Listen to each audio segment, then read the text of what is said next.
Joanne, hi, welcome. Hi. Really excited for this episode. For anybody who doesn't know you, why don't you just give us a brief synopsis of who you are before we get into the other stuff? All right. Well, thanks for having me on. Yeah. This is something new and different. So, Joanne Tanner. I'm formerly a Widrick for those in the local area. And, how far back do you want me to go? As far as you want to go. My mother was born in Kirshnerville. Okay. And my parents were both Mennonites. And so I moved to this area. I was brought up in this area until I was about 8, and then my parents divorced, so we moved out and just came back at the end of 2021. And so I live here. I'm a nurse practitioner. I work part-time now that I'm of the age of semi-retirement. And as a nurse practitioner, I work in telehealth. And I have, we used to have a farm. Do you know the Joe Kennel farm? That sounds very familiar to me. Yeah, it's between Lowell and Watertown. That used to be our farm. Okay. Yep, I do know. So that's how I explain it. Do you know the Joe Kennel farm? Wait, is that the one with the, is the house up above? Is it up above or is there? No, the house is near the road. Okay. And then the big garage, and then the farm is sort of as you're facing the house about to the right and up a little bit. Okay. Yep. Yeah. I'm sure if I saw it. So that used to be our farm. So yeah. Yep. What was it like growing up on a farm? Actually, I was so young. I don't really recall going out and working in the barn ever. Mm-hmm. And now, when my parents divorced and we had to move, I was 8. So my mother was pregnant with my brother, youngest brother. He's the golden child. And always. And then youngest. There were 3 older brothers. So I was 8. They were 10, 11, and 12. Okay. And so we moved. My mother had a little coffee shop in the house, and she made all homemade stuff. And so then we moved to outside of Watertown, and she had a coffee shop in half of the house. Okay. So we went to school at Adams Center and then South Jefferson. Yep. And then she remarried my stepfather when I was in 9th grade, which was very traumatic because we left South Jeff, where everything is academic. I mean, you really competed with people for those hundreds, great marks. Yep. And we moved into Watertown, and I went to North Junior, which you're probably a little too young to know North Junior. Yep. No, it's just all Watertown. And that was 9th grade. And right away, my grades just went down to like C's because, and I wore dresses. And I came home after the first day, and I told my mother, now remember, she was Mennonite. I said, Mom, we've got to buy jeans. I'm going to get beaten up if I wear a dress to school. Right, yeah. Yep. And she listened to me. I was surprised. And we went out and bought jeans. And so, totally that was a rough culture. school. Yeah. What was it about nursing that was interesting to you, like even in school? Well, funny story. I hope my mother doesn't hear this. So my brother was at Goshen College. Okay. And Goshen College had in Indiana. It's a Mennonite college. And so he came home and he said, you only have 1 English credit in high school to get, and in your senior year. You could do that at Goshen College. And so I said, okay. And he said, what do you want to study? I said, I don't know. What should I study? He said, nursing's good. I said, okay. And so, no kidding. So that was kind of it. Nursing. So that was that story. But then, Goshen College had like an anniversary a couple years ago. I don't know what year, 50, 100, whatever. And a guy called and he said, for posterity, we're interviewing alumni. And we'd like to know how great your experience was at Goshen College. And, you were in the nursing program and all this. And he said, what made you decide that Goshen College was the school for you? And I said, well, I just wanted to leave home. And he stopped the interview because he wasn't going to stop the interview. He stopped it. It was recorded. And he said, remember now, this is recorded for posterity. And, you might want to just think about that a little bit. Yeah. And so I said, oh, okay. And so then we started again. And I said, I really was just really excited about going to college. And they had a good nursing program. I heard about that from my brother. He was here. And I just felt comfortable going into that. And so that's what I did. And so, that was kind of funny. Yeah, he was kind of like, could you jazz that up, dice it up a little bit? So yeah, this is for recruitment. Yeah. Right. I just wanted to get away from home. So interesting because I guess I would like to know how many nurses is like, that's what they've always wanted to do. It turned out, this was my profession then, and then I became a nurse practitioner later. Mm-hmm. And it's gotten me in places where I would never have been able to go. Right. And, when I was was I a graduate nurse then? No, I was a registered nurse then. I worked in Thailand for a year with Cambodian refugees. Okay. And I got in there because I was a nurse.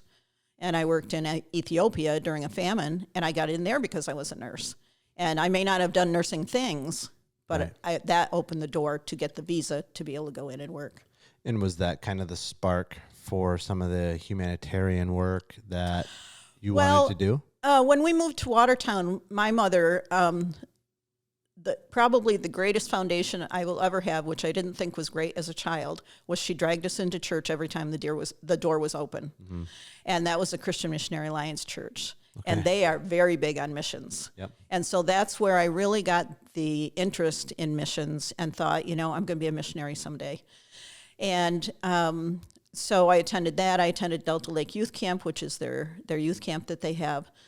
And so that really sparked it. When I was at college, in Goshen College, most of my friends were international students. Okay. And a Vietnamese family befriended me. They had come over in 1978, I think, during the Vietnamese crisis.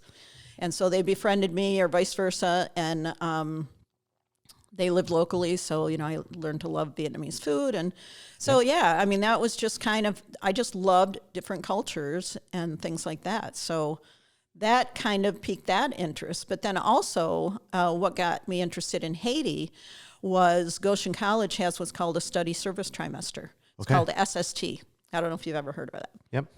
Okay, so it is mandatory, unless you're an international student already, it is mandatory for you to spend your one trimester in a foreign country. Wow. And at that time, it's actually a pretty cool program. That's great. At that time, they had Belize for English speaking, Haiti for French speaking, and I had taken 3 years in high school, which, don't even ask me to even talk it after I graduated, but I did. And then Spanish for Costa Rica for Spanish speaking. Yep. Okay. And then I think they did an extra one for China, but I don't think it was a whole trimester at the time. But anyways, so I went to Haiti for 3 months. I lived with a Haitian family, and for 7 weeks went to school, studied the language, the culture. And then the next 7 weeks, and then we saw the countryside. Our leaders that lived down there took us, around places on the weekends. Mm-hmm. And then the next 7 weeks was some sort of mission project. And so I worked at a Baptist medical mission. And so I worked in their pharmacy, just counting out pills, drawing pictures on little packets so the people who probably didn't read even Creole would know how to take them. And then... so that was that big time in Haiti, which really, I thought, okay, I'm coming back to Haiti. Well, then shortly after that, I graduated in 1979. So then I got a job in Cortland in the emergency room. Or no, then that was a job, in med-surg and intensive care. Mm-hmm. And I was getting kind of bored a little bit.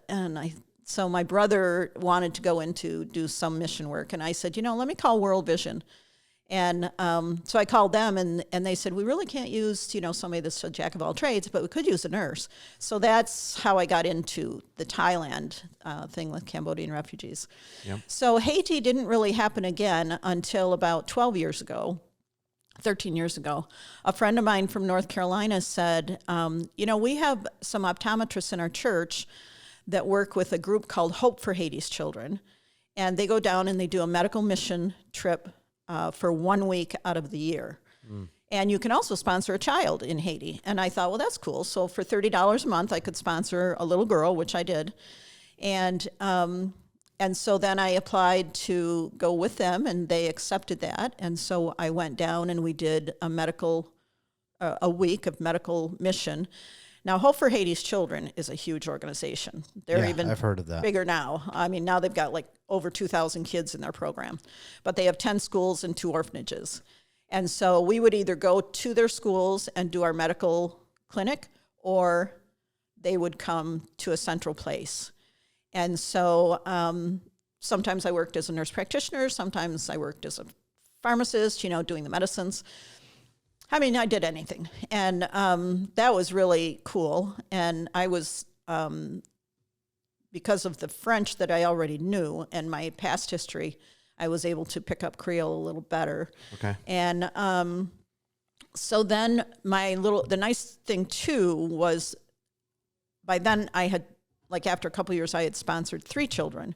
So I got to see them every year. Okay. I was going to ask you if you got to connect with them when you were down there. And so one girl, Katiana, who just graduated from high school this year, she would sometimes bring her mother, she'd bring a brother. 2 of her brothers were in the program, so I would meet them. So every year I started bringing things like soccer balls, stuff like that. And so I got to really know the family. And so then, so I've done that with Hope for Haiti's Children once a year for 10 years before COVID.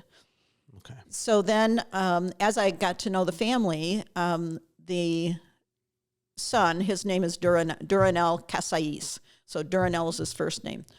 He was at their seminary that they had there right at the main church. And his brother was there, and they lived there, and they were security guards. And so he was graduating, and by then we were all kind of friends.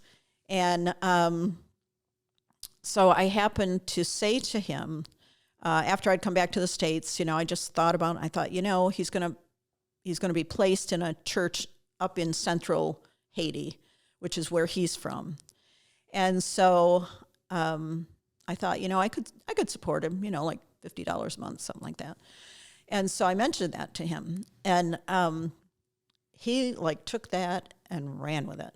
And so the Haitian president of Hope for Haiti's Children was on a conference call. He spoke good English. Duranel was on the call, and me. And it was, anything you do, we appreciate, but what you really want to do is start a nonprofit organization. And I was like, oh, dear God. Right, yeah. Oh, Lord Jesus, what have I got myself into? Yeah. And he said, just think about it, pray about it. And that was in 2019. And so I said, I'll get back to you. And I spent the better part of an afternoon, evening, and night between crying and praying and crying and praying and, oh, dear Lord, I can't do this. And why did I say anything about it? Why did I even mention it? And I was just really, not like a panic attack, but just panic like, I'm going to fail. I'm going to fail. I'll be a laughingstock. And, being a Christian, I thought, okay, that part is not from God. Right.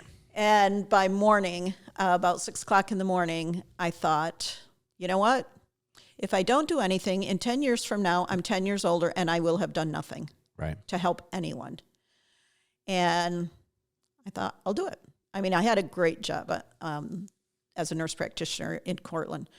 I thought, okay, Lord, I'll do it. But, you don't really tell God what he's going to do. Conditions. I said, but you have to bring people alongside me that know what they're doing, because I have no clue. I've never done this before. I have no clue what I'm doing. So so I started the process, which, I wouldn't advise for everyone to do because it is kind of expensive, and started that process. And one day I was in my car with my mother and my aunt, Janet. Can I say names? Yeah. Janet Zaire. She used to be the accountant for John Deere. Okay. John Deere was my grandfather's business. Nice. And so she was riding along in the car, and I was telling her all this, and she goes, well, if you need anything financial, like an accountant or anything like that, accounting services, I can help. I said, you're hired. I said, and guess what? It pays nothing. The pay is terrible. You could do it as a ministry. Unbelievable. Just like that. And I think everybody can relate to that feeling of there's something in front of you that you probably know you should do, but there's so many steps and it's kind of daunting. Yes. And then the fear of failure starts to creep in, and fear of what other people might think.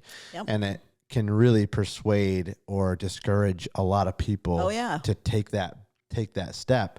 And not to foreshadow too far, but all of the lives that have been impacted would not have been impacted in this way. Yep. And so just a really cool kind of zoom out from that feeling that night when you were crying, and then thinking about how you can do it and crying. I've been there. I know everybody's been there with some parts of their lives. Scary. So But yeah, I mean, a lot of times the scary thing, like the best things are right on the other side of those scary things. Yeah. But then again, like God just brings people along that, hey, you know, I have expertise in this area. Awesome. Welcome on board. Yep, exactly. Yep. Yeah, because now, you know, even like with donations and things like that, I just say, okay, God, you know what we need.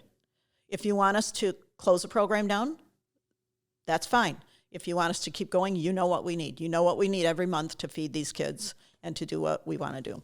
Yeah. And so, so she's still my accountant. Yeah, awesome. She's in her 80s.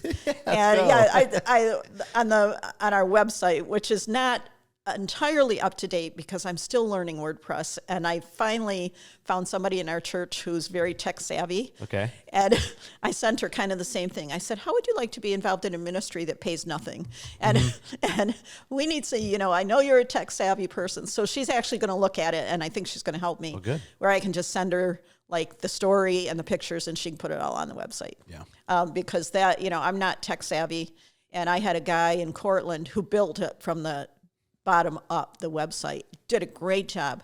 And then after a couple of years, he just, I don't know what happened to him. He just like fell off the planet. He just didn't respond. And you know, I needed questions answered and things done. And yep. I just couldn't find him. And so then, so I did the website. I hired somebody to do that for me. And so, so she's our accountant. But on our website, I say, you know, 3 senior citizen women and 1 Haitian pastor. And I figure, you know, that might grab somebody. 3 senior citizens, they can do this. You know, you could be 80 years old and do something for the Lord. And which is true. I mean, you can be any age and do something for the Lord. You know, it doesn't mean you got to be in the trenches, you know. You can, I mean, even if you can be home and pray. I mean, prayer is so needed, and many times the last resort. And so she became our accountant, and then a woman named Judy, who lives in Ohio, who I roomed with whenever we went to Haiti, was a friend of mine, and she agreed to be the secretary. And her elderly mother tried to discourage her, saying, oh, you'll be just so bogged down with work. And I told Judy, I said, look, it's once a year meeting. That's what's required of us. And all you got to do is take minutes. And so she was fine with that. Yeah. So that was what we did. And then the pastor, Duranel, he moved up into Hinch, which is the Central Plateau. And then with that, one day, now our main goal was projects. Okay, like I'm a one and done person, you know. I don't like long-term, you know, don't ask me to teach a class for a year because I'm not going to do it. Yep. Because I'll piddle out at the end and hate it. But give me a project that's done in a month or 2 months, and I can do that. And so the first project was a latrine, and for the church that he was the pastor at. Well, the latrine they had was a wooden box this big with a hole in the middle. I never looked down to see how deep the hole went. I didn't want to. No curtains, no privacy. And I saw that, and I thought, okay, we're gonna give the money to dig a latrine. And so that's on the website. That was our first project, and it's a nice little building with a nice little toilet seat, and it goes down, I don't know how many feet, but a long ways. Right. And so that was our first project. You know, we just basically raised the money. So then the pastor one day, oh, I didn't want to tell you yet, but we're starting a school. And I was like, okay, where are you going to get teachers? Well, we have teachers, they're going to work for free. And I said, no, they can't work for free. Mm-hmm. You will not have good teachers, and they will not stay. They will go wherever. So he started the school, and sometimes when he pushes back and says, well, you know, we need more money, I say, look, it's not our school. You started this school. Right. So we can't send more money for this particular thing. And so he realizes now, today I just spoke with him, and he wants to start an orphanage. And I said, oh, what organization is going to help you pay for that? Yeah. He just said, I'm on the phone with them I'm right just now. thinking. Yeah, he said, I'm just thinking about it. Mm-hmm. And I was, wow, what an ambitious guy. Oh, he is. You know, wow. he went to school. I don't know how long it takes to be a lawyer, but he's now a lawyer down there. Okay. He's thinking about the orphanage because he just recently, in the past 2 months, took in 2 children off the street whose both parents had died. Brother and sister, they were living on the street, and he was feeding them. And I said, look, do you want to take him into your home? He and his wife are childless right now. He's probably like in his early 30s. Okay. And they don't have any children. And so he said, yeah, I want to do that. So he did that. They needed beds, so we were able to help with beds and and stuff down in Haiti. I mean, it's expensive, but our philosophy, and my philosophy always has been, we buy in Haiti, we hire in Haiti, and one Haitian woman said, if it's not in Haiti, Haiti doesn't need it. Mm-hmm. And so I try and remember that, because I know a lot of these organizations just bring all this free stuff. Even Hope for Haiti's Children, we would bring in 1,000 tubes of toothpaste. Well, and I spoke with one of the vice presidents about that. I said, why can't we buy it down at the market? Because we're all bringing this in free. The little lady at the market is going bankrupt. Right. Because she can't sell her stuff because we brought it all in free. Yeah, you flooded the market. But yeah, and it was expense, but I said, go to the churches and ask them for the money to buy this stuff down at the market. So they have started doing that with some things. Okay. Now they haven't been able to go into Haiti as a big group for since COVID. Oh, really? That's still kind of ongoing. It's hard to get. Yeah, they are with, I think just one of their schools is not running. I think it's the one in Port-au-Prince because of the gang violence and activity. I mean, Port-au-Prince has been taken over by gangs right now. 1 million people have been displaced from Port-au-Prince up to northern Haiti because of the gang violence. No kidding. And, they're making their way up. I'm sure. Yeah. So, so the interesting thing now, back to, I'm sorry, see, I go down these rabbit trails. This is great. with our feeding program. So we have a school lunch program. And what prompted this was so God. What prompted this was the pastor started the school then. We started with 50 kids, and I said, don't grow it, just leave it at 50. We can support that. We can give you this much. We'll pay for the uniforms. And he sent me pictures of the kids in uniforms because I wanted to start doing a medical clinic, a yearly medical clinic where we at least do height, weight, and vision. And so he sent me pictures. Well, some of the little girls had the orangish hair, which equates with malnutrition. Okay. And I don't know. There's two names, kwashiorkor and I think it's marasmus. One of those is the orange hair. And so I told him, I said, I want to start a school lunch program. And so so I kind of said to myself and probably to God, I don't care what it takes. If we don't get any money or any donations, I'll pay for it. And I didn't tell him that. I just said that to myself, to God. And that was, I believe, on a Tuesday or Wednesday. And so that was like September, end of September. So back up to about August. Goshen College sends out their bulletin. I think it's quarterly, something like that.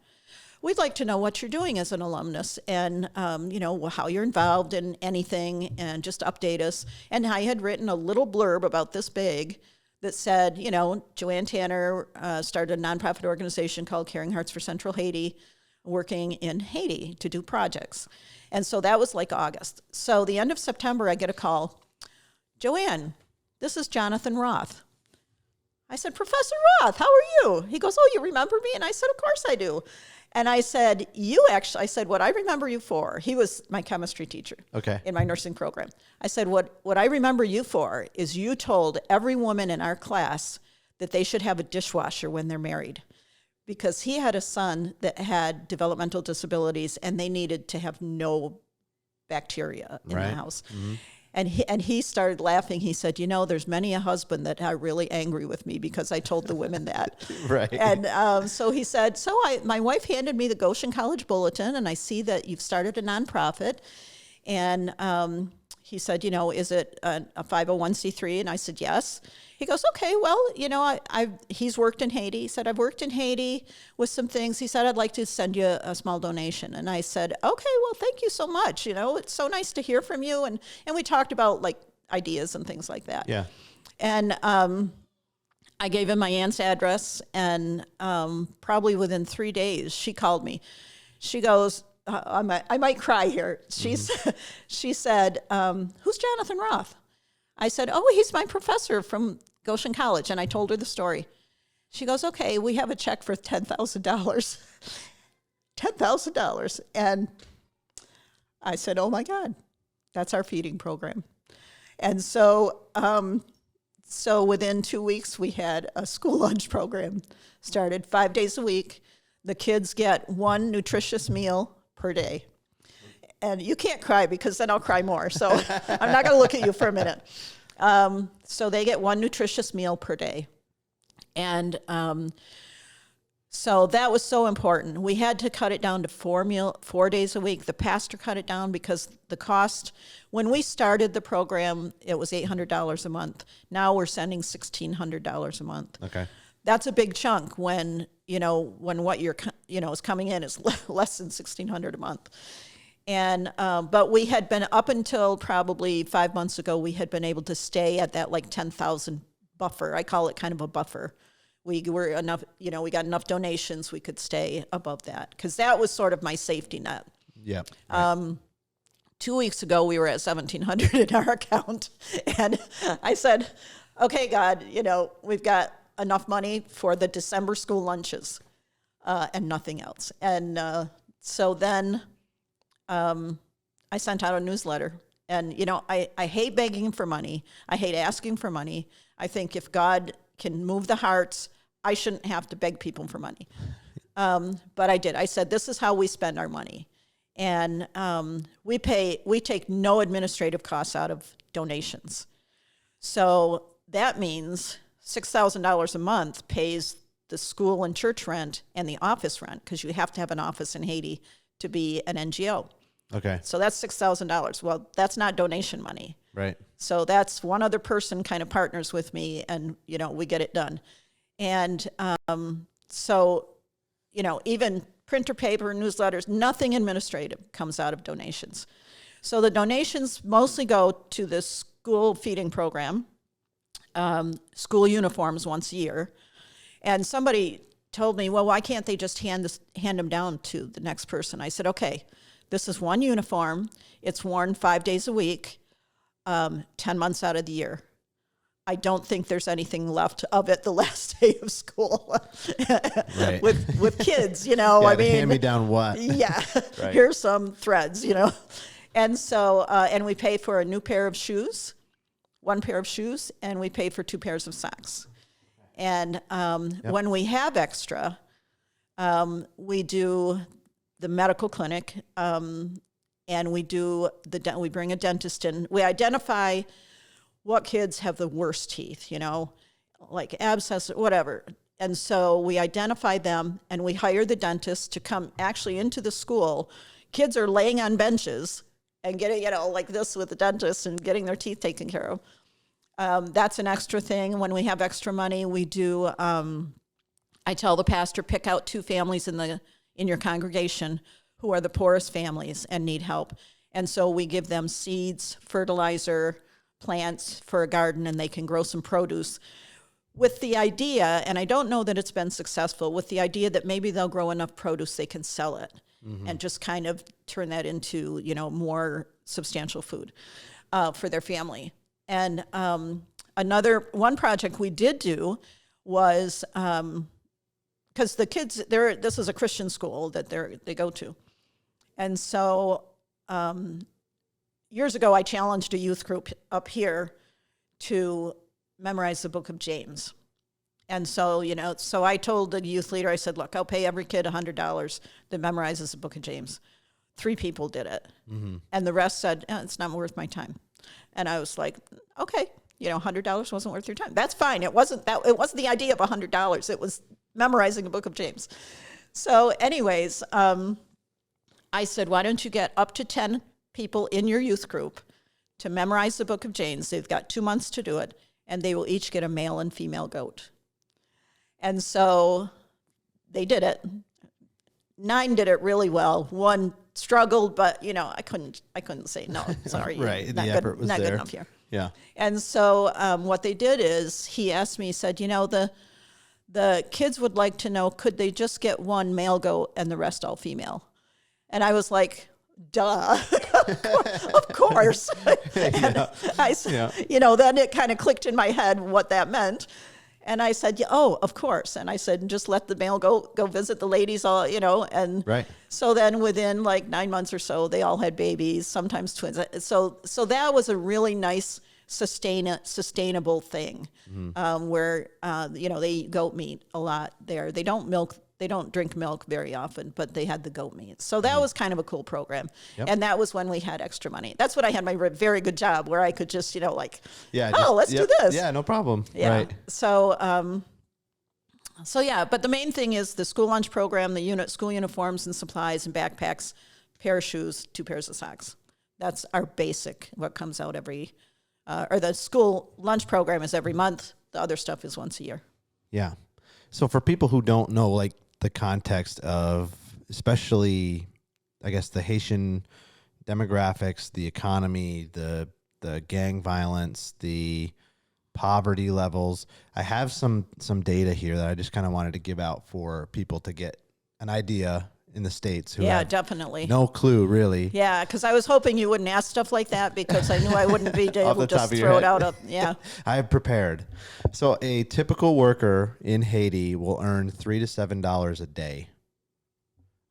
That's for your mostly in bigger towns kind of thing. Your agricultural workers would be more like $3 a day. Yeah. Despite enormous wage gaps, many Haitians, the cost is the same for a lot of goods, basic things like rice, beans, oil, gasoline, which is really fascinating. So a lot of times you'd be like, oh, well, maybe the cost of living is not quite the same. Well, if you're going to get some kind of goods from the supermarket and you're paying maybe comparable to what we're paying here, but you're making a tenth per hour, you can see the real big disparity there for sure. If they have gasoline. If they can get they can even get it. Yeah, that gets stolen very easily. So it says a true living wage in Haiti would need to be around $20 to $25 a day just for survival, $30 to $40 a day to cover stable housing, food, transportation, and school costs. Most Haitian families only earn 10 to 25% of that requirement. Poverty is widespread. 60.7% of Haitians, I'm going to say that again, 60.7% of Haitians live below the poverty line, and 31.6% live in extreme poverty, which is just mind-blowing. You're talking 2/3 of your country. Haiti also faces severe displacement driven by violence and instability, and this is kind of what you're talking about with the gang violence, especially at Port-au-Prince. Yeah. Crime is just spawned from poverty. It's it has exploded in Port-au-Prince. Yeah. And is farther reaching, is kind of drawing out to the outskirts. Of course that's how it works. Yeah. And it's just influence, unfortunately, and space, and so I mean, it's not even safe to fly into Port-au-Prince. Mm-hmm. And actually for a while American Airlines stopped their flights into Port-au-Prince, I think last year, because they got shot at. No kidding. Yeah. Yeah. I don't know if they've how many have resumed. I mean, I think all of them just stopped for a while. Just too dangerous. Yeah. And then getting off in the airport and getting a taxi to go to your motel, you were more likely to get mugged and killed. Yeah. Yeah, that happened to a number of people. Yeah. I mean, if you're talking 60% in poverty or below the poverty line, and 30%, that's a third. So I mean, that's 100. That'd be like 100 million people in America plus that are in extreme poverty. 200 million plus. Yeah.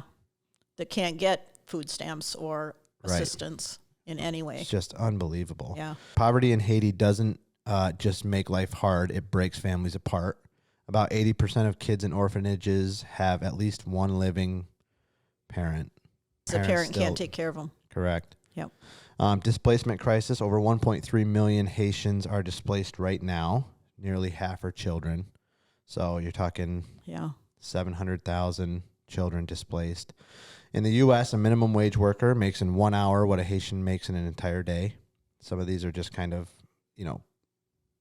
hard to wrap your head around. Yeah, it really is. And when we're talking minimum wage workers in the U.S., which by U.S. standards, like that's that's budding, not being able to pay your rent and, stuff like that, because the cost of living for housing is so much here. Luckily, the United States has such a good safety net, and lots of programs that help with this stuff.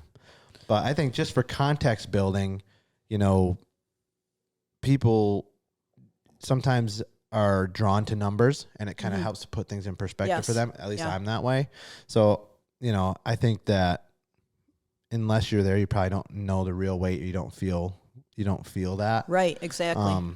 So when you hear those numbers and you're there on a regular basis, or you've been there and worked with them, does that bear out, or does it seem even worse? Well, I mean, I see more the really bad pictures when the pastor goes visiting people. Okay. Because he'll send me the pictures. And, these people, sometimes they just live in a house that is sticks, just sticks put together. And that's their house. And maybe they've got 4 or 5 kids running around. No food, So the pastor and the people from the church will go and visit and take them food. And so he sees more of that real poverty. Like when I visited, I didn't go out and around. I basically stayed in the school and in the church and just to meet the people and to attend the church there. And even, and it's just ongoing. And the sad thing is that most of the government for decades has been corrupt, lining their own pockets. And I mean, the Haitian people are so resilient and they're so friendly and they have faith in God. And, but yet, all this has happened. They're so desperate. I mean, if you were, you don't have a job, you've got a couple of kids. And back when I went there from school, there I saw the real poverty. They'd have 9 children, so one might make it into adulthood because of childhood malnutrition, diseases, whatever. And I mean, that you can't even wrap your head around. Right. Okay, I've got 9 kids. Hopefully one of them will live to adulthood. And, right. Which is stuff that, like, you're talking early American settlers maybe would have felt that. We're talking hundreds of years ago. Hey, my family's going out west. By the time you get out west, your family looks very different. Yes. You've lost people along the way. You've had, of course, it took so long. You could have children on the road, on the trail. Yeah. We are so far removed from that doesn't even make sense to us anymore. Yeah. And for me, the best thing to kind of put my head in that space is just to think about my family that way. Yeah. Like, think, what would I do exactly if my wife and my 2 little girls were in that hut, that house? And many times, when I think about, like right now we have a truck. We have a truck that I asked the pastor today, is there anything you want to pass along? He goes, we're going to need a new truck sometime soon. Yep. And because it keeps breaking down. Well, we had a special little girl with vision problems. And that was a need I put out to people. And we raised $1,100 in like 3 days. Wow. For him to escort her and the mother to northern Haiti to see 3 eye specialists. And they did that. I might cry again. He did that, and she's going blind. She's 12 years old. And so on the way back, the truck broke down. So he made sure they had passage back home. And he, called a garage, had it towed. He's waiting for all those expenses. And, back when we got it 2 years ago, it was a used truck. But, trucks, it's kind of they get the leftovers of countries, and right. So they try and keep them running. But anyways, that was sort of a rabbit trail. And so he said, we could use a new truck sometime soon. But where I was going with, like the government, being corrupt and just the Haitian people have suffered. And there's been, now Haiti used to be the #1 exporter of sugar. And they're not anymore. Now they import sugar from the United States. Now, I don't know the inner workings of what happened behind the scenes, who made what deals or whatever. But now you see the sugarcane factories, and they're just all in tatters. And also, World Series baseballs used to be made in Haiti. No kidding. And so when I was there for college, for my SST, we went to a baseball factory. Now, you've got like 30 women lined up straight, probably 25 lines of women. And they are hand sewing with these big needles going out like this to do the stitching on the balls. And you could walk down the middle, but you had to walk down the middle because you would get poked with the needles. But they were just going like this. They made $1.50 a day back then in 1979. That factory is no longer. They closed that down. That's probably been closed for 10 years. But still, you know, there's businesses that now, fortunately, there are nonprofit organizations. There's a lot of good nonprofit organizations in Haiti because of the violence. And, of course, the earthquake happened in 2010, which was devastating. I mean, over 200,000 Haitians died in that. Yeah. But there are a lot of good organizations doing a lot of good things and starting businesses. And so that's really good. But now we've got the gangs, which are, you know, kidnapping people and holding them for ransom and missionaries sometimes. So I don't know how many Americans or foreigners of other countries that have been working there have left, but a large portion have because of the safety issue. Yeah, the security concerns, you know, make it hard to, and any economic leader or anybody who understands economics would say security, you have to have that first. Yes. If you want to bring industry, there has to be safety. And when it gets to that point to where gangs are running entire cities, especially in a small nation, you know, where their largest port would be in Port-au-Prince, I'm sure. And everything has to come through there. It's just they have ports up in northern Haiti, in Cape Haitian. It's called OCAP. So a lot of flights now come in that way, or people will fly into Dominican Republic and then get a little charter plane over to where they need to go. But yeah, you're right. Most everything came into Port-au-Prince, and that's where, you know, things get spread out. But then you also had to have the legal part of everything. There was so much red tape. Sometimes the food rotted on the dock. Sometimes it got stolen. You know, I mean, there just had to be some sort of regulation there. But also the police force was working without getting paid under, you know, the president that got assassinated a few years ago. I forgot his name. You know, they were working, but they weren't getting paid. You know, they got to feed their families too. I mean, it's just, it could be an overwhelming problem. It could be so overwhelming that you don't want to do anything because you don't know what to do. But, you know, in our small part of Central Haiti, you know, there's 100 kids that are getting an education and food every day. And, you know, these are the future leaders of Haiti. Yep. And, you know, you give them the education and, you know, they can figure out their own business plans and things like that. So, and hope for Haiti's children, as big as they are. They don't continue any education past high school, but their kids do so well on their testing that some of these organizations or companies are hiring them as apprentices in different things. Okay. And so that's an improvement. But again, it's a security issue. And also, like the climate where they are with tropical storms, with hurricanes, you know, when you're living in infrastructure that is so weak, it feels like a lot of that progress could be wiped out in a single storm. Yeah. You know, and you see that down in that region quite often. Yes. And it's so dangerous. I mean, you mentioned the earthquake. Was that after they had done the whole We Are the World fundraising? Yeah. Was that after the earthquake? 2010 was the earthquake. Okay. Yeah. Right, and We Are the World was like long before that. Oh, was it really? That was another crisis. That was the famine in Ethiopia, I think. Okay. Yes. Yep. So that would have been by the time it hit the newspapers here, that would have been about 1994-ish. Okay. Because I went from 93 into 94. Mm-hmm. So I just did a 2-month thing. Okay. Because then I think they did after, let me look it up here, because they did another one. They did like an updated one, because I know they had an old one that would have had like Michael Jackson. Yeah, with Michael Jackson. Yeah, I think that was the famine in Africa. Okay. I think. Yes, I think you're right. Yes. And then they did a more recent one for Haiti. Let me see if I can pull it up. Have you seen that? Yes. Yeah, look that up. That would have had like Usher and a little bit more. Yeah, modern. I imagine that was. That's right. So it was the African one. I don't know who was in charge of distributing the money to whom.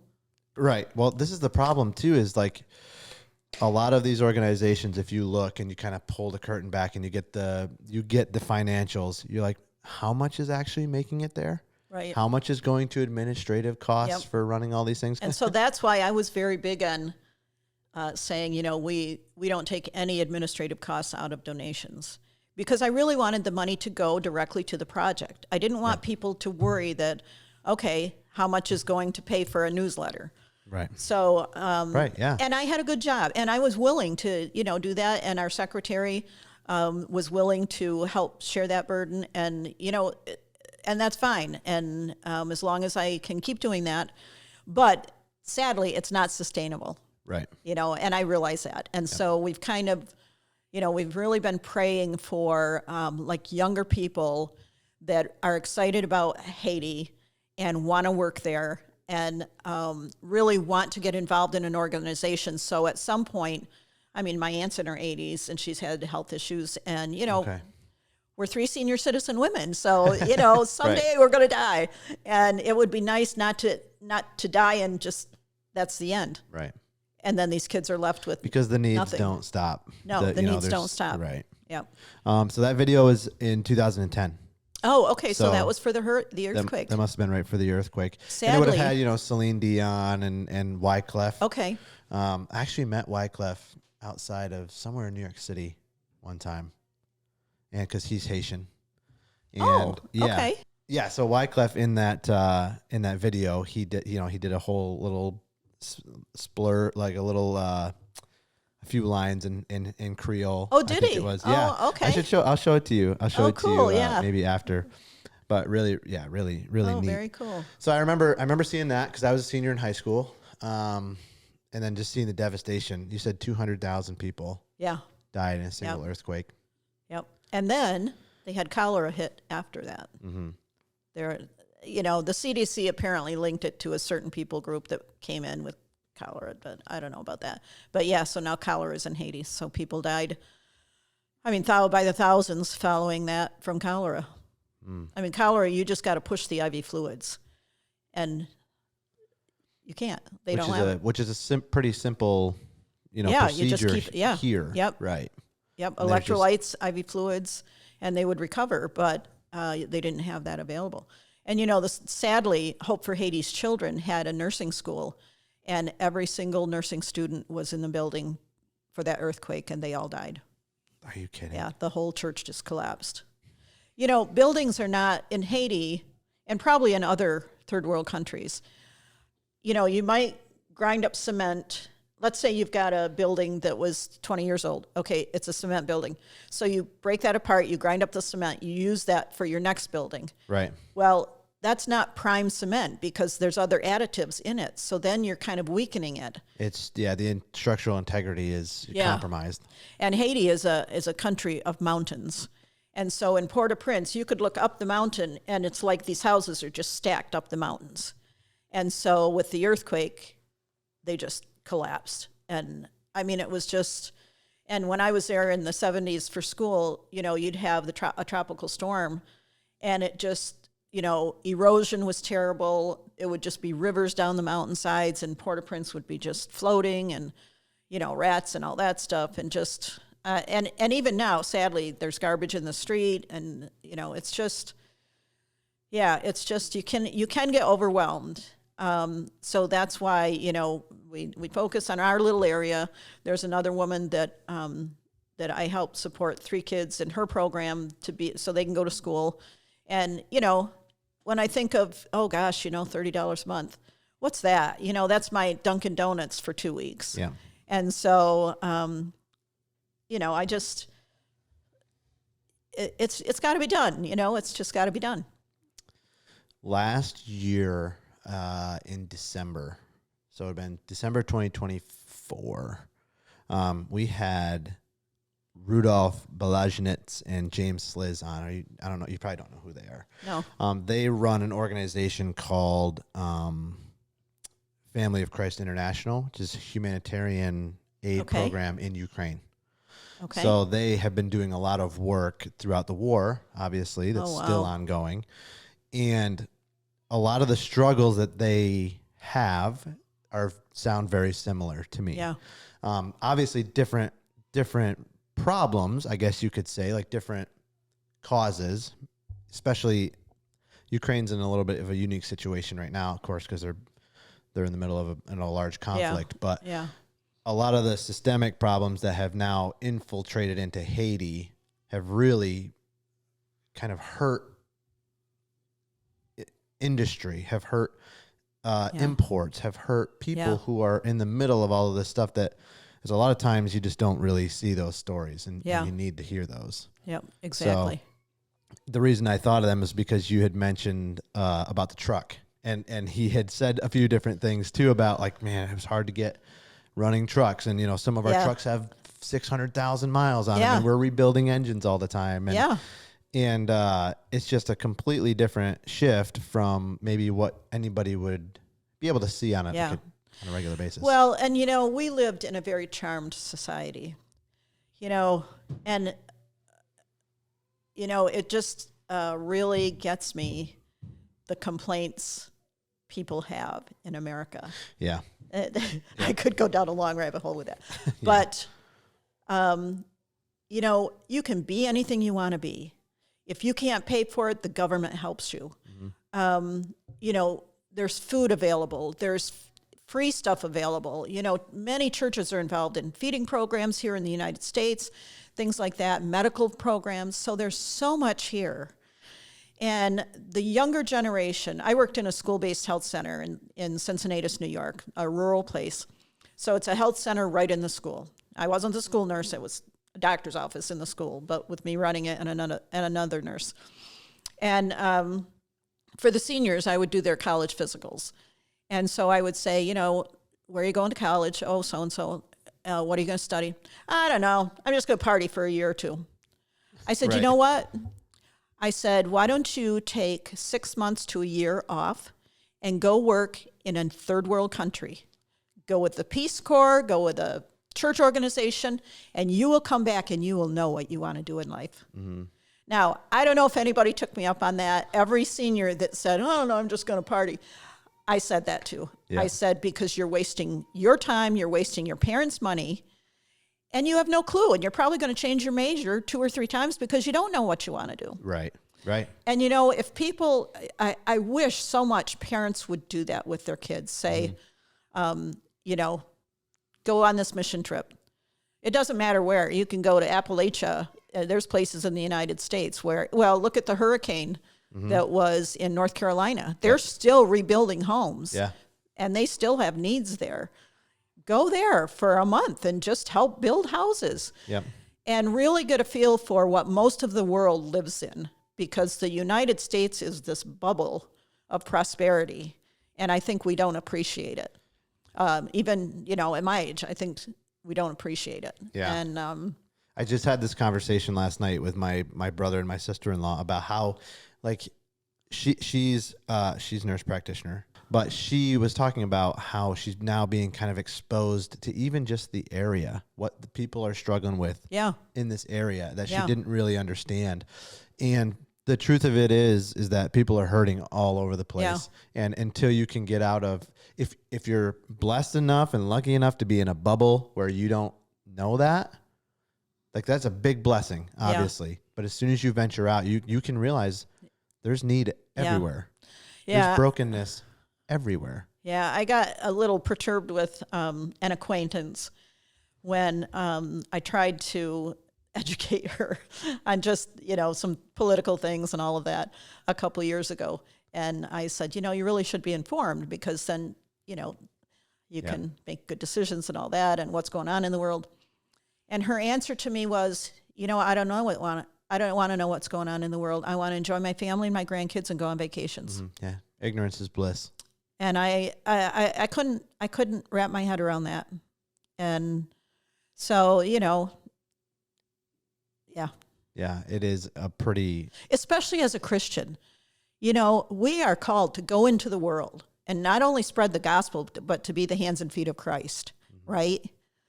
Well, sitting in my little bubble, having my nice vacations and, my Dunkin' Donuts latte, whatever, is not that. And, even now I feel like, gosh, I should do more. I should be doing more, and I shouldn't have my Dunkin' Donuts. I should put that in a little jar to send down to Haiti, and I fortunately I have the advantage I can work more hours. I've thought about fundraisers, and I look at the work involved in a fundraiser. It's like I don't want to work that hard. Yeah. When I can, fortunately, get online when I want to with a couple companies and just work 5 hours and make what I would get. Well, that'd be more like 5 hours. That'd be more like 15 hours. But make what I could make out of a fundraiser without all that hassle and stress and dealing with people. And so, that's one thing that's like, oh, I could do that. Well, you know what? I can do this. It's a lot easier, and I'm in my home. Right. But I just don't. I want to shake people. Yeah. I just want to shake people. And they don't have to go to Haiti. They can pray for us. They don't have to go to Ukraine or Russia or anywhere else. Look out your back door. Mm-hmm. Is your elderly neighbor alone? Does she want company? Does she need her sidewalk shoveled? Go do it. Just say God bless you. And yeah, that's been a poll recently on my heart too. It seems like, while there's need everywhere, we do ignore the need that's right in front of us a lot of times. Yep. And whether it's homelessness, and up in this rural area, we don't have a huge problem with that. But there are a lot of people who are struggling to get by, who are having family crisis issues. Yeah.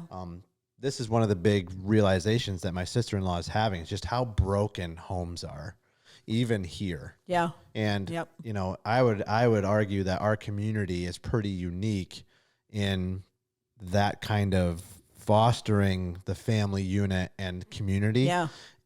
And even in this place, there are thousands of people who you wouldn't believe their life and what they're going through. Yeah. And, when you can broaden your perspective and understand what people are going through, that's a huge thing. Of course, in policing, I see it every day. Yeah.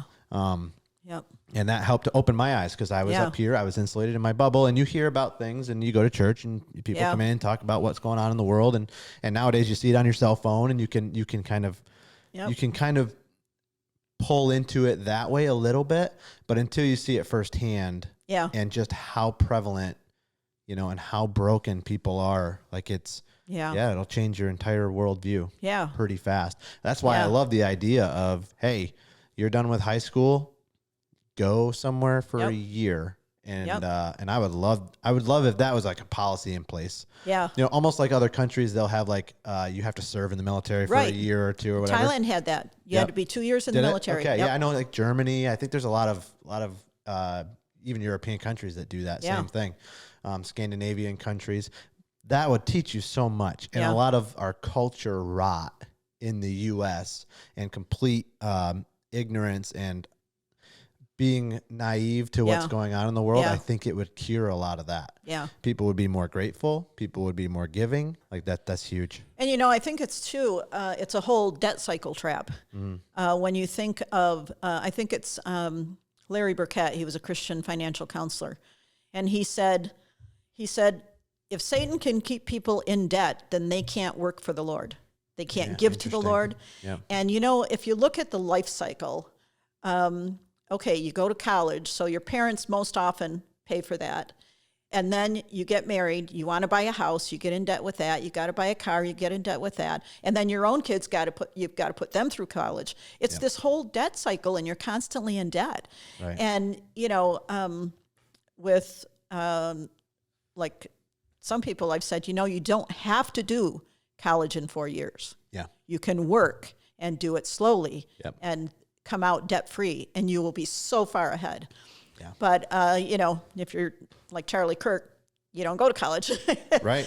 Which, is not a bad plan if you want to, we need, well, that's getting on another soapbox, but I have a grandson who is a carpenter's apprentice. That is the best thing for him. He gets paid. He's working full-time. He's just out of high school. Right. That will be so valuable to him. Now, does he need to take more courses at some point to learn more things? Yeah, but not necessarily a 4-year degree with anything with that. Now, a nurse, you got to go. And, teacher, lawyer, veterinarian, anything doctor, like that. The specialty things, that's very important. Yep. But I think if kids could go, even do short-term mission trips during their high school years, go for a week with the youth group or something like that. Yep. They will learn so much, and they'll come away with such a deeper appreciation of how they live their lives. They don't need the newest iPad or the newest phone or something like that. Yeah. The sad thing during the earthquake is, and I mean, in one aspect, I understand. The world came together and just dumped on Haiti, dumped food, dumped supplies, dumped workers. And that, on one aspect, was a great thing. But a part of that, which I think, is they should have contacted the people in northern Haiti and central Haiti who had no effects from the earthquake for rice and beans and their food supply. And, instead they went bankrupt because they couldn't sell the rice and beans to Port-au-Prince because it all got dumped free of charge. Yeah, that's like the secondary effects of, just overflowing something with resources that actually can destabilize the entire economy, which long-term is the worst possible outcome. Yeah. Because the goal is for Haiti to prosper. The goal is for Haiti to be able to take care of itself and be safe and weed out corruption and take their cities back and have industry and have trade. And that's all they want. They want security. Yeah. The pastor this morning, he told me, I said, what would you say the Haitians want? He said, security, to raise our families in safety and to live life in safely, to worship God. That's all they want. In college, I could walk down the street and I was safe. As long as it wasn't at night. They said, don't be out at night. I was safe. Now, I wouldn't be safe by myself. And, when I think about going back to Haiti, now since COVID, 2021 is the last time we went, and then they shut down the country. I can fly in with, I think it's Mission Aviation Fellowship, into northern Haiti and go down. But there's no reason for me to be there other than my presence there, because that puts them at risk. They have to take care of me. They have to feed me. They have to make sure I'm safe and not getting kidnapped. And, gangs don't care about that. They'll just shoot the Haitian dead. And, and so if there were really a strong purpose for me to go, and I felt God was saying, you need to go do this, I would do that. But so far, the pastor and I have a great relationship. He's very trustworthy, very honest. He doesn't have access to a bank account that's just full of money. We send him the money when he needs it. And he uses it, sends me receipts, sends me pictures of the project we're doing or the kids being fed or kids in school. And so we really keep him accountable in that regard as well. And Are there any upcoming needs or any projects that are kind of on the horizon? Other than a new truck?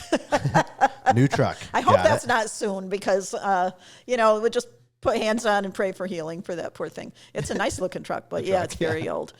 The needs are just really our monthly. We really just need money for the school feeding program to continue. That because children can't learn if their stomach is growling and they're crying from being hungry. And he used to buy pieces of candy and give them candy to keep them satisfied. This was before our food program. Mm-hmm. And so that's really, we need regular donors.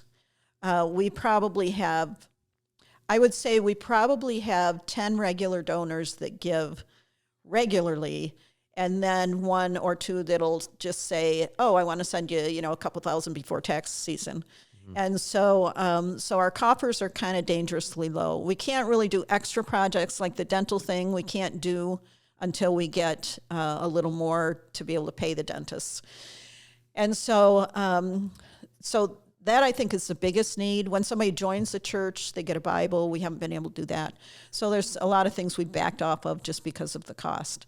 And, like I said, 100% of every dollar goes to the food program, the school. No administrative costs come out of that. Like I said, someday there will be younger people running this and they will find a way to do it.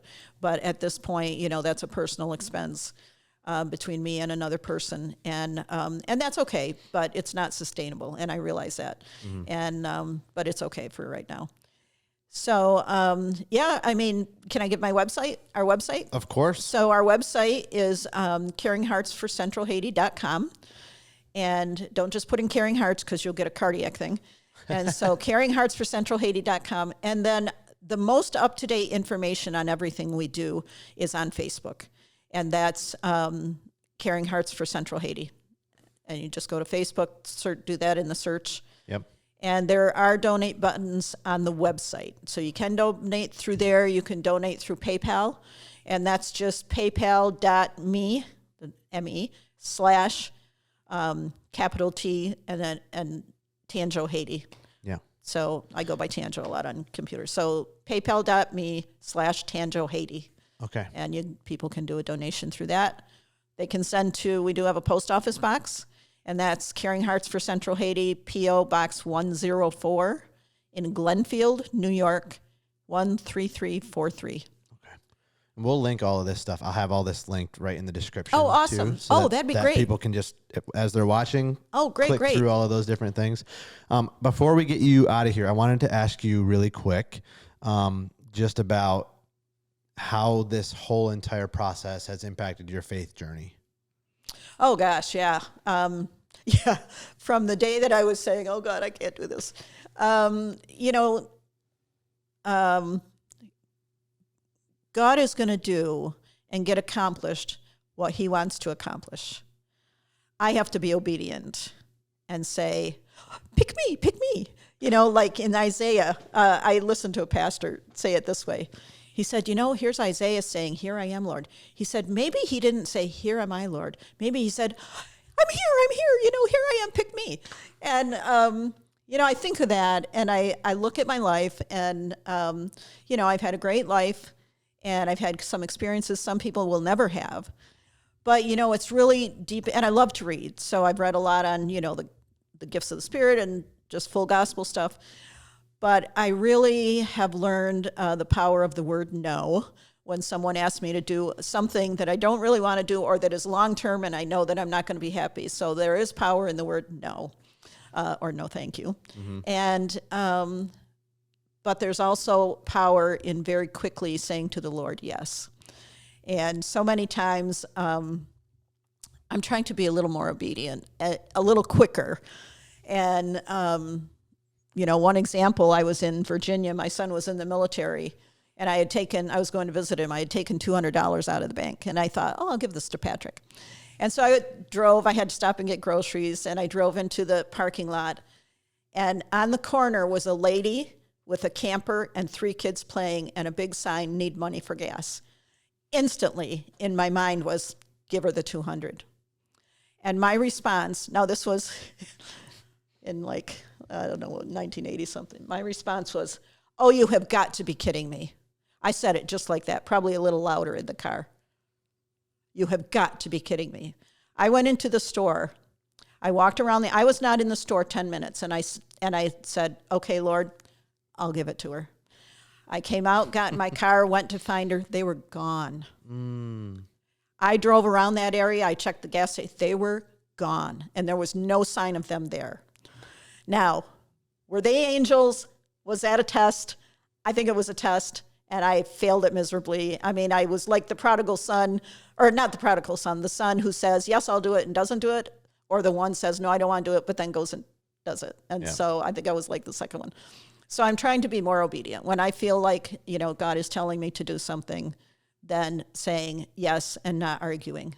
Mm-hmm. I lean more towards the argument, and so one of these days he might stop asking me to do stuff and go to somebody else that's more obedient. So it has deepened my faith. And, the Haitian people, they're just wonderful. I mean, they're so nice and so kind. And they worship like we don't even know how to worship.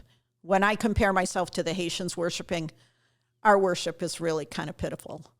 We sit there very straight-laced. We can hardly raise our hands in worship.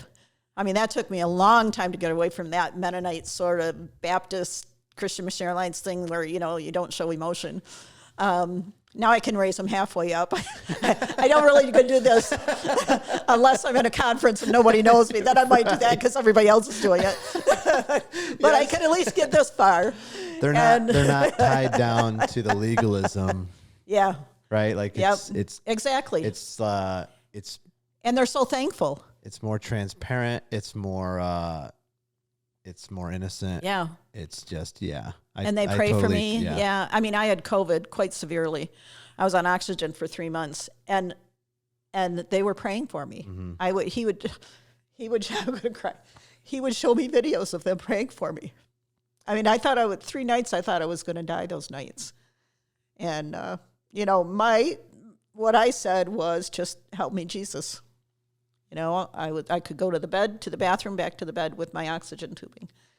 And for 3 months, yeah. Well, it gradually got better, but and they know how to pray. They just know how to pray. It's not, oh, dear God, dear Heavenly Father. I mean, it is like, Father, we need this. We need your help.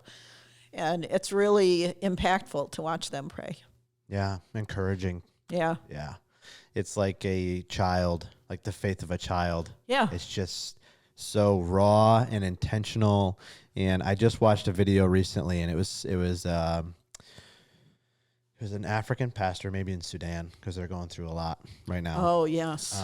Yes. And the way that he was talking, I was like, he's just unburdened by like religion. Yeah. Like he's just, it was just very, Yeah, we got to get out of our own way. We just got to, but my feeling, I have a lot of feelings, but my feeling is, and a lot of opinions, is if the Holy Spirit fell in the church, he wouldn't fit into the schedule in many churches. Oh, no, we got 3 minutes for this, and then we've got 3 minutes to take the offering, then we've got 20 minutes for the service. If the Holy Spirit fell, I think in some churches they'd say, oh, sorry, you don't fit into the program today. Yeah. And I pray that he would fall and people wouldn't be able to get up off the floor. I think that would be so cool. Yeah. You were talking about prayer, and my wife and I were watching a show the other night, and there was a quote in the show, and the narrator says, when you pray, there's only 3 answers that come back. And it's yes, not yet, or I have something else in mind for you. Yeah. And I thought that was just like so encouraging. Yep. So like when you're facing these trials and you don't know how to get these coffers full for the next month's worth of meals for the kids at school, like that is just such an encouraging way to put it. And then I'll leave. We'll wrap up with Isaiah 6:8. Then I heard the voice of the Lord saying, whom shall I send, and who will go for us? And I said, here am I, send me. Yep. Send me. Send me, so. me. Excited, send me. We have to be more excited about that. Yeah. Instead of a drudgery. Yeah, no kidding. Or kind of like, okay, I'll go. Yeah, no, excited for it too.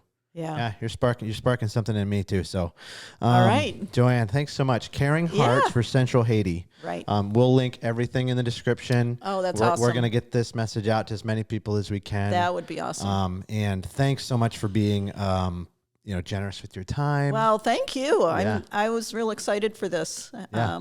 I didn't see where we were going or how we were getting there, and I just said, God, you know what we need. Yeah. And then your mom contacted me, and I watched a couple episodes, and I thought, okay, he's okay. He won't take stuff, hopefully, and take it out of context.